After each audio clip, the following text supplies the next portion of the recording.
So this is the all-new 2nd Gen HomePod. It has been resurrected from the grave, ladies and gents. Quick 20-second history on this thing. The 1st Gen HomePod originally came out in 2018, priced at $349, grotesquely overpriced as was pretty evident since no one really bought it. Then Apple sliced the price by a whole $50, something they rarely do. Still didn't sell quite as well though. Then Apple decided to create the HomePod Mini, which proved to be a bit more popular, and finally, the 1st Gen HomePod slowly afterward was axed and discontinued in March of 2021. And now it has been revitalized and is being sold again for $299 here in the States, and honestly, I'm kind of confused by this product. Don't get me wrong, I adore my stereo pair of 1st Gen HomePods, but by far my biggest complaint is how dumb Siri was and still is. Like, you'd think Apple would get with the program and make Siri a serious contender within the smart speaker assistant realm. But for those that do love Apple Music and love great quality audio from a small smart speaker, then the HomePod 2nd Gen will probably be right up your alley. In this video, we're going to cover everything that's new here as well as a light speaker test so you guys have a general idea of how the HomePod sounds in the studio. But trust me, a YouTube video can only do so much, and the best way to listen for the real actual quality of the speaker itself is to hear it in person at an Apple store if you happen to have one nearby. You'll be surprised at how loud it can get. Alright, this should be a quick one, so we don't really have much new here, but anyway, without further ado, let's get this show on the road.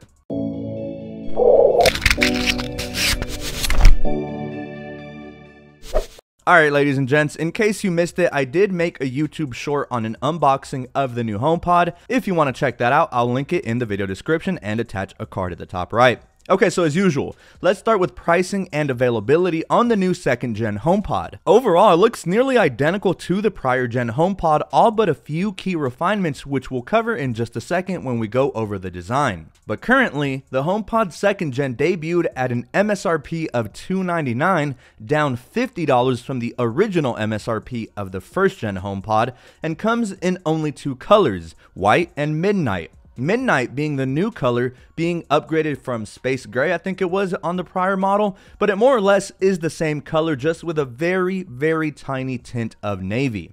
Typical Apple stuff here. Would have been really cool to have this in like red or yellow like the HomePod minis, but I guess Apple thinks the full-size HomePods just are too good for bright colors. I don't know. Nonetheless, Apple has always placed a premium on design, and the mesh-like design of the HomePod definitely screams Apple. The design is really clean and simple, but hasn't changed all too much, with it still being this cylinder wrapped in that fabric plus mesh-like material with a circular translucent touchscreen at the top that is actually a bit recessed this time around versus the original. Still though, the touchscreen is really lackluster and doesn't show any kind of pertinent data, which would be awesome and would look really futuristic. Like, just imagine having the weather right there on that little screen. Instead, it only shows the plus and minus symbol for the most part when playing music, and the swirling colors are now much larger when activating Siri versus it just being a small dot right in the middle on the predecessor, which I'm not gonna lie, the much larger color swirl looks quite mesmerizing at times. It does much more than just look pretty though.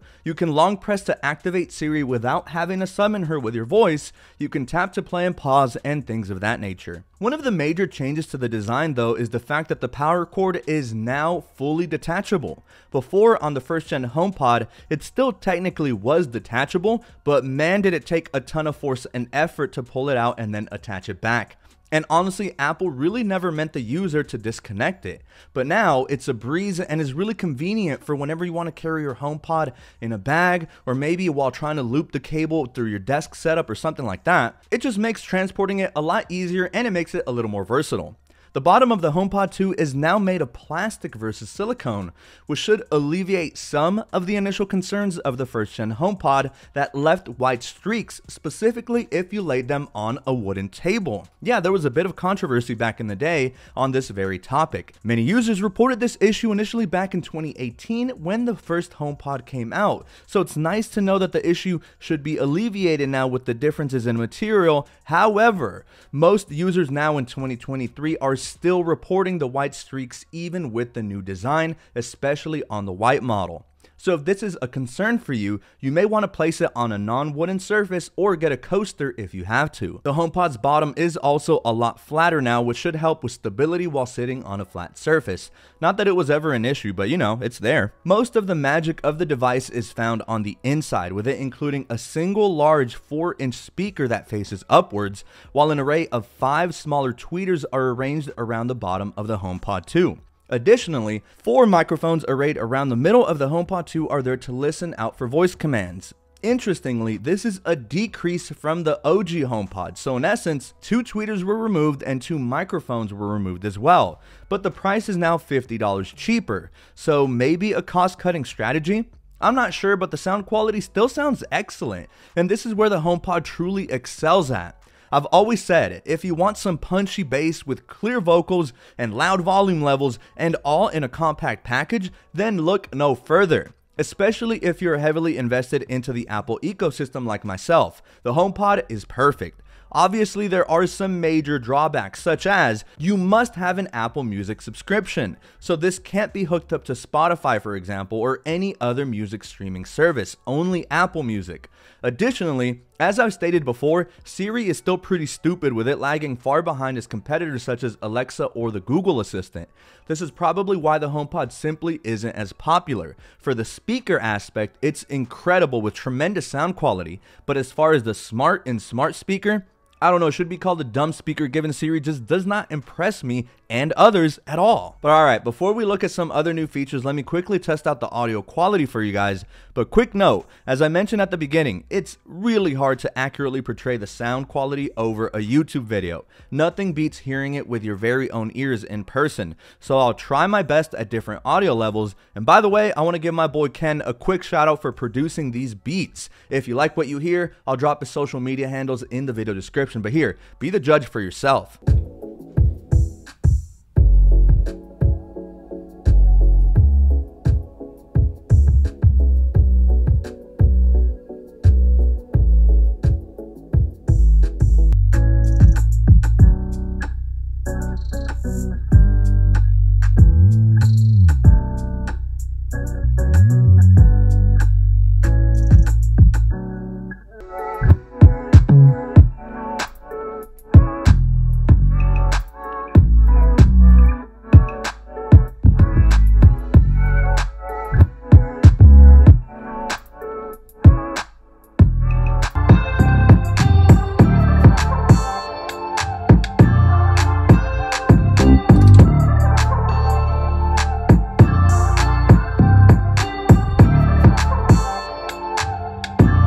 So I don't know about you, but honestly, even though 2 tweeters were removed, it still sounds pretty much identical to the prior version, at least in my opinion.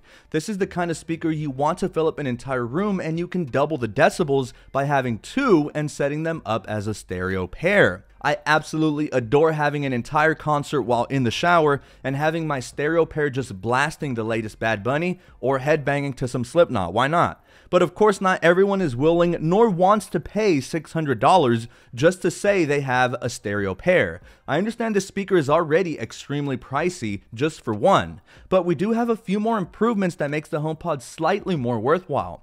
For starters, it comes with 2 brand new sensors, a temperature sensor and a humidity sensor. So for those that have a smart home with many smart devices, say your humidity gets too high or something, you can ask the HomePod for those humidity levels and can then adjust your smart humidifier accordingly. And there's also a new sound recognition feature that can determine when specific sounds, like an alarm of a smoke detector, goes off, and it can send you a notification right to your iPhone, which defeats the purpose if you are at your office or your home, because I mean, I'm pretty sure you should be able to determine if there's smoke before your HomePod does, or at least I'd hope so. But if you do have a smart camera or whatever, this could help you in the event it's a false alarm, or worse, if it's an actual emergency. You may have a few extra precious minutes that could be the difference between a happy ending or not. The other big change with this new HomePod is that it has a thread radio, which means they can be used as a Matter hub. For those unaware, Matter is a newer smart home standard that should make it easier to connect a greater number of devices seamlessly. This is specifically impactful for Apple Smart Home, as a smart home platform called HomeKit works with far fewer devices versus others like Alexa. Right now, it may not matter to many, but give it a few more years and Matter support will be a much more alluring new addition. And will actually matter, get it? The HomePod is an odd device, I'm not gonna lie.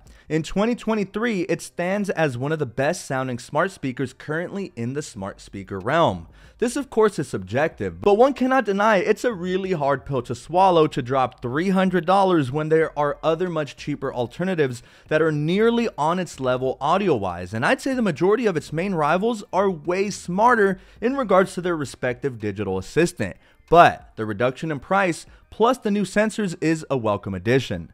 The HomePod is very versatile, but only if you're already invested in the Apple ecosystem. If you have an Apple TV, you can hook up a stereo pair of HomePods so that you can enjoy your favorite TV shows or movies and make it the center of your home entertainment setup. One feature that I think is pretty intelligent is how the HomePod automatically will listen for echoes depending on where you placed it. It then will sonically map the room it's in and then adjust the audio output to sound best for that room. And again, this isn't something you have to toggle on or look deep into the settings for. It all happens automatically, which is really cool. So in the end, even though the HomePod is one of my favorite products, I wouldn't necessarily say it's the right choice for everyone. Listen up. If you only care about sound quality and you have an Apple Music subscription, then the HomePod 2nd Gen is a terrific choice. Bass is especially pronounced on the full-sized HomePod versus the smaller HomePod minis, and the volume gets quite loud for a single room, especially when hooked up as a stereo pair. However, if you're looking for both a good quality speaker that comes embedded with a great virtual assistant, you'll be severely let down by Siri and its poor advancements it's made over the years. Siri still feels like it's 3 to 4 years behind its rivals, and it's a big shame because I feel the HomePod has tremendous potential. It integrates so well with other Apple devices, which is a huge plus for those Apple sheep heavily invested into the Apple ecosystem already. But if you have the prior gen HomePod, there's very little here that incentivizes people to upgrade. Sound quality is basically on par, and unless you really want those new sensors and Matter support, then I say you're still good with your OG HomePod. Stay tuned, as in a future video, I'll compare the sound quality of this new 2nd Gen HomePod and the current HomePod minis that are featured in all of those bright and bouncy colors. Until then, drop your thoughts and opinions down below, as I tend to read every single comment. I'm really excited to begin working on the new M2 MacBook Pros, but until next time guys, stay safe, stay hydrated, and I can't wait to catch you all in my next video.